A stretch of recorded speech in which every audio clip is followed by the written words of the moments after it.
mystères de bord de l'eau, épisode 1, Antea et le grand chêne.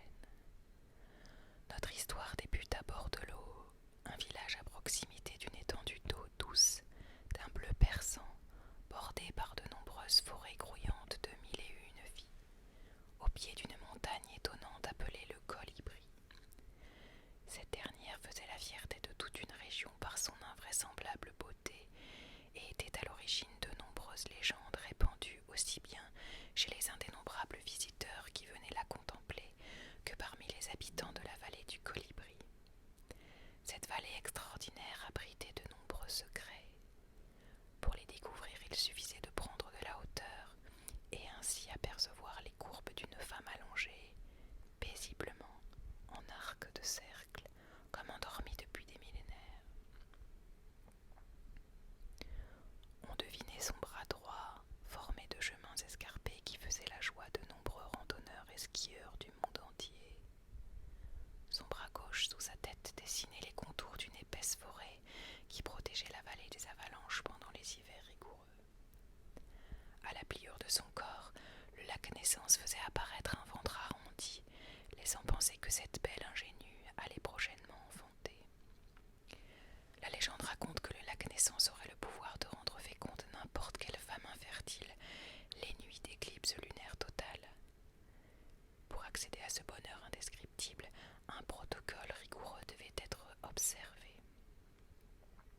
Après avoir passé la nuit à la belle étoile, sur les rives nord du lac, souvent dédiées à imaginer le poupon tant désiré, la femme devait déposer une larme sincère sur une feuille de nénuphar rose en fleurs.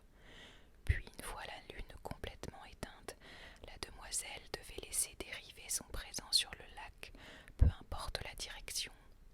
C'était une fois la lune réapparue avec elle une lueur rouge caractéristique de cette éclipse totale lunaire, si rare que la magie opérerait.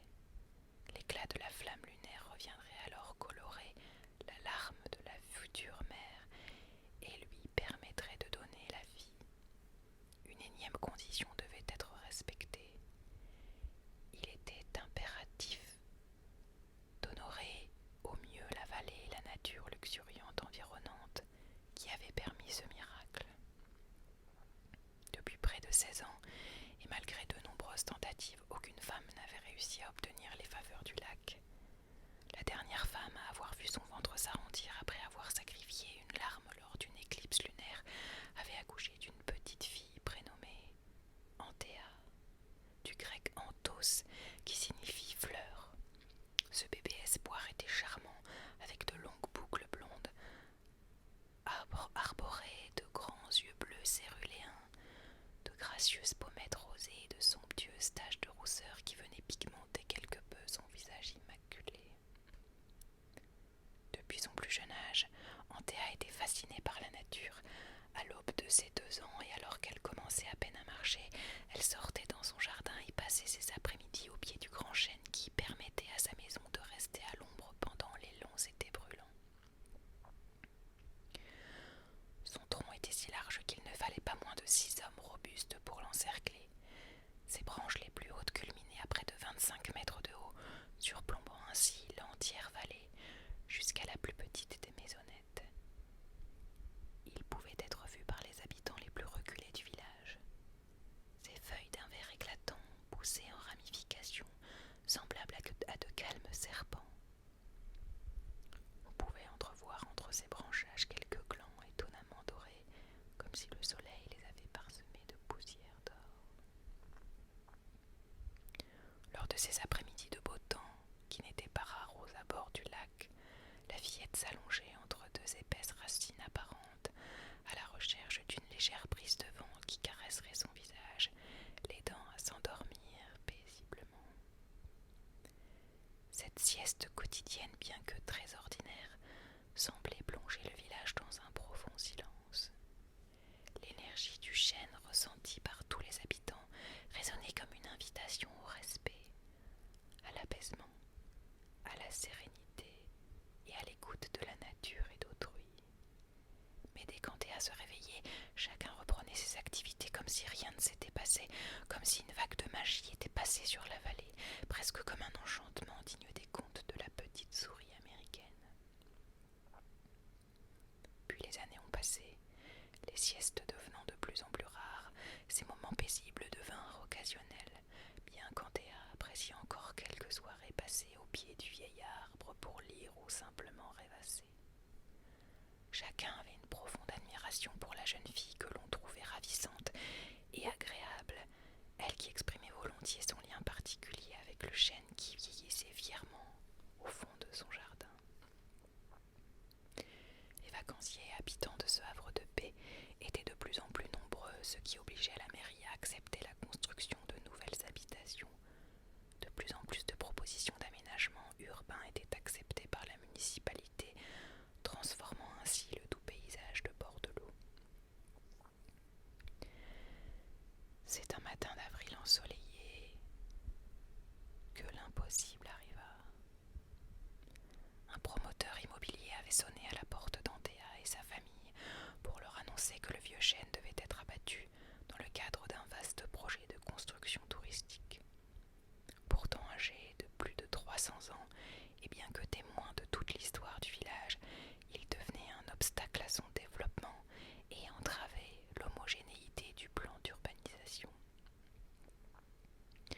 On expliqua à Antea que ces 25 mètres de hauteur nuisaient à l'équilibre linéaire du nouveau complexe immobilier qui allait être construit 10 mètres plus bas, et qu'il n'était pas envisageable que la présence de ce vieil arbre obstrue la vue des futurs habitants du complexe qui avaient investi des sommes faramineuses pour avoir la possibilité de vivre si proche du lac Naissance tant convoité.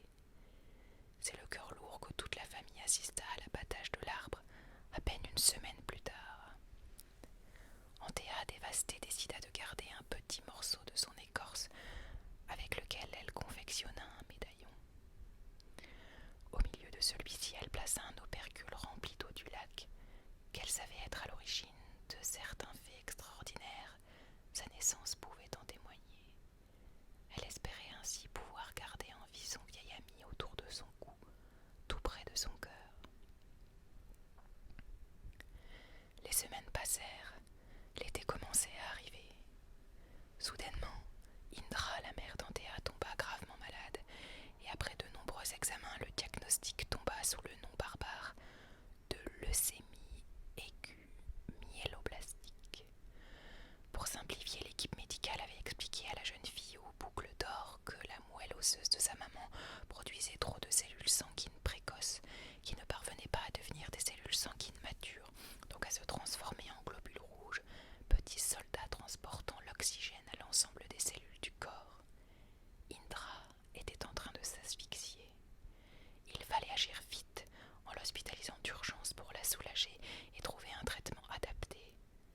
Cette nouvelle vint encore alourdir la peine d'Antea qui attendait avec impatience le début de l'été pour aller se baigner pendant les longs après-midi chauds avec sa mère au bord du lac. Un soir, en rentrant de l'hôpital et alors qu'elle frissonnait, la jeune fille s'étonna des températures qui restaient anormalement basses. Le soleil pointait le bout de son nez, mais les rayons étaient beaucoup plus faibles que d'ordinaire et ne laissaient que peu de moments de clarté durant la journée. L'eau du lac Naissance, pourtant réputée pour sa couleur azurée, limpide et tranquille, devenait de plus en plus terne et agitée. Les activités nautiques qui faisaient la réputation de la région devenaient presque impossibles. Certains touristes racontaient que le centre du lac était particulièrement hostile, obligeant les autorités à délimiter des zones de baignade pour assurer la sécurité des nageurs. Les arbres voyaient leurs feuilles noircir et se recroqueviller sur elles-mêmes. Elles donnaient l'impression d'être malades et se faisaient attaquer massivement par des pucerons verts qui faisaient fuir tous les oiseaux de la région, de même que les insectes, rampants et mammifères, ne trouvaient plus rien à manger et durent quitter la forêt pour pouvoir survivre et assurer leur reproduction. Les habitants ne comprirent pas tout de suite qu'un événement anormal menaçait leur tranquillité. Pourtant, on parlait de ce fléau partout, aux journaux télévisés, dans la presse ou encore lors de rassemblements politiques divers, expliquant à la population que le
Ce fut le soir du solstice d'été, un événement important pour toute la vallée car il marquait le début de la saison touristique que tout bascula.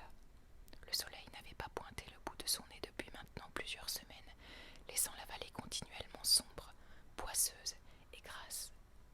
Les agriculteurs avaient tous fait faillite, car les semences n'avaient pas eu l'occasion de se développer sans la précieuse lumière, un peu comme si elles aussi devaient vivre avec une leucémie aiguë myéloblastique. D'ailleurs, comment est-ce qu'on appellerait ça chez les végétaux? Dégradation incontestable de l'agroécosystème, déchéance manifeste de la phytocénose, affaiblissement indubitable de la biosphère, ou tout simplement pollution. Pollution. Pollution. Tout le monde était dépassé et dévasté par les événements. Personne ne comprenait comment la vallée du lac Naissance avait pu en arriver là.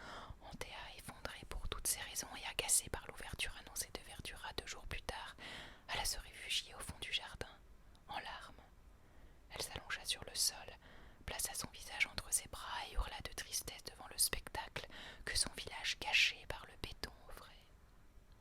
Ses larmes coulèrent successivement le long de ses narines, de son arc de Cupidon, de sa bouche bien dessinée, pour aller jusqu'à son menton, puis sur son cou, et finir sur le pendentif dédié à son vieil ami. De rage, elle arracha le collier et l'enfonça dans le sol aussi profondément qu'elle le put, pour tenter d'oublier toute cette histoire. Elle resta en pleurant, criant sa douleur. De fatigue, elle tomba dans un profond sommeil alors que la température extérieure commençait à baisser dangereusement. Brusquement, le lac s'agita si fort que le bruit des vagues qui s'échouaient le long de la corniche sortirent la jeune fille du sommeil, comme pour essayer de la convaincre de rentrer au chaud pour passer la nuit. Mais la jeune fille refusa.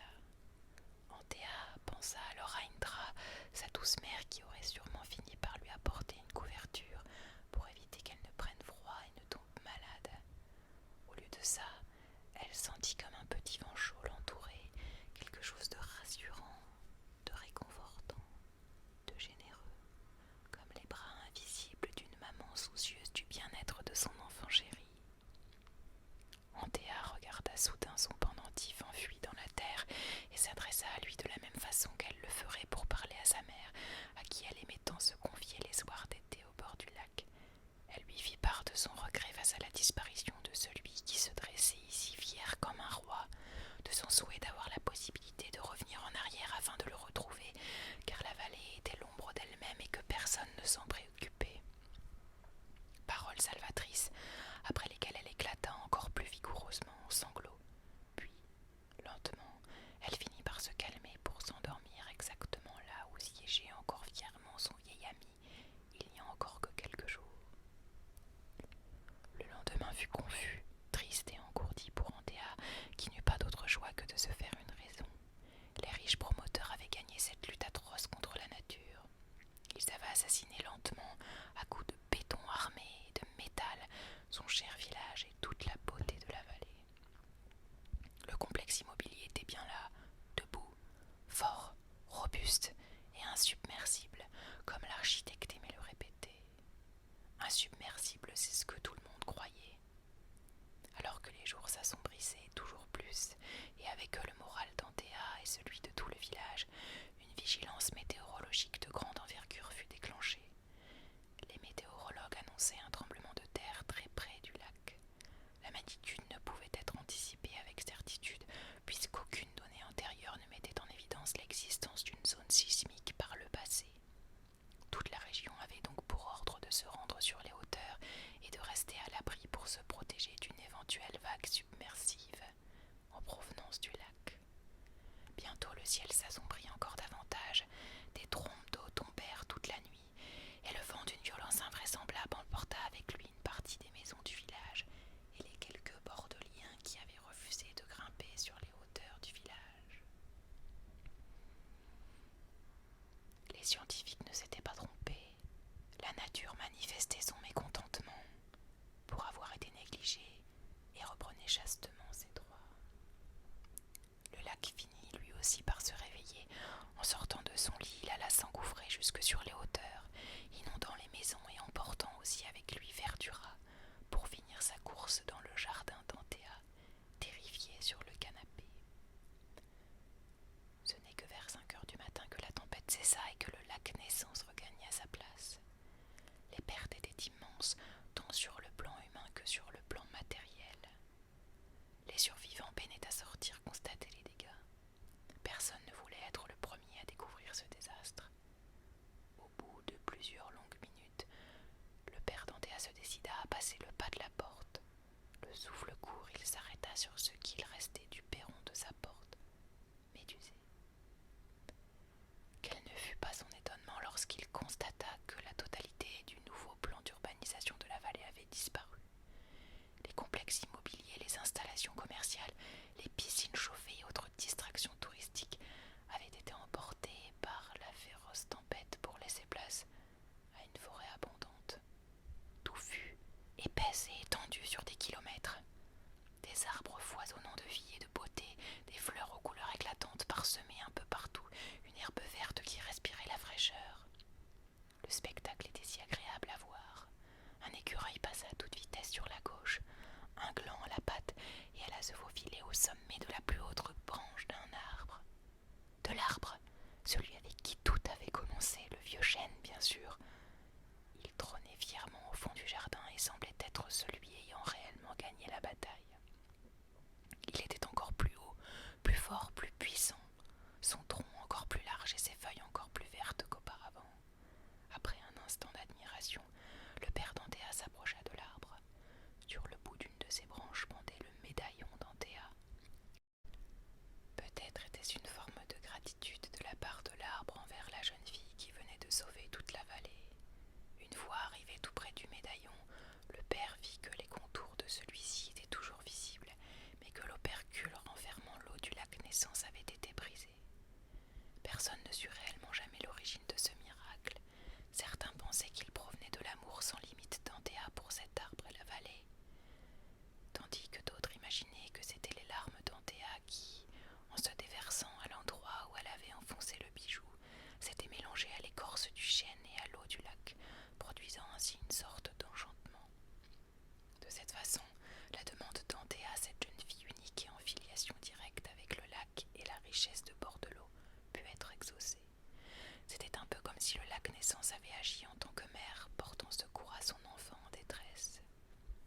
C'est avec soulagement qu'Antea et son père apprirent quelques jours plus tard que la courageuse Indra était en rémission. Elle avait finalement vaincu cette vilaine